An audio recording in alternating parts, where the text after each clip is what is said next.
जी हम बहुत पुरुमीद है इंशाल्लाह। हमने तकरीबन तमाम कॉन्स्टिट्यूंसी में अपने बंदे खड़े किए हैं। हमारे जो एप्लीकेंट आए थे हमने उसकी स्क्रूटनी की है, उनके इंटरव्यूज़ किए हैं।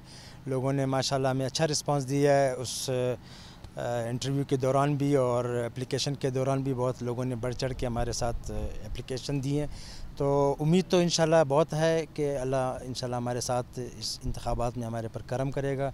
हालात थोड़े से हैं गंभीर हमारे पार्टी के हिसाब से, लेकिन अवामी सतह पे इंशाल्लाह हमारा वोट बैंक और हमारे साथ लोग सिंपैथी वोट के हिसाब से भी इंटैक्ट है, और दूसरे जो हमारा वोट बैंक था वो भी अल्हम्दुलिल्लाह बहुत अच्छा इंटैक्ट है। सर इंतखाबात चूँकि बहुत करीब आ रहे हैं, 10-12 दिन रह गए हैं, तो इस वक्त हमने कोशिश ज़रूर की थी, हमने मुलाकातें भी की, लेकिन इस वक्त इत्तेहाद बनता हुआ नज़र नहीं आ रहा है।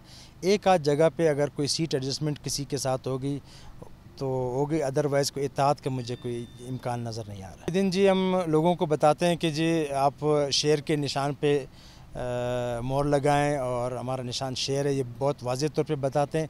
इसलिए बताते हैं कि हमारी एक पार्टी ने गाय का निशान लिया हुआ है जो कि शेर के करीब करीब है, तो हम उन लोगों को बताते हैं कि शेर शेर है, गाय गाय है। तो लिहाजा मेहरबानी करके शेर को याद रखें। शेर इंशाल्लाह बहादुरी का निशान है। गाय भी इतनी एज ए जानवर तो कोई ऐसा मसला नहीं है, लेकिन बाकी मसले मसाइल बहुत ज़्यादा हैं।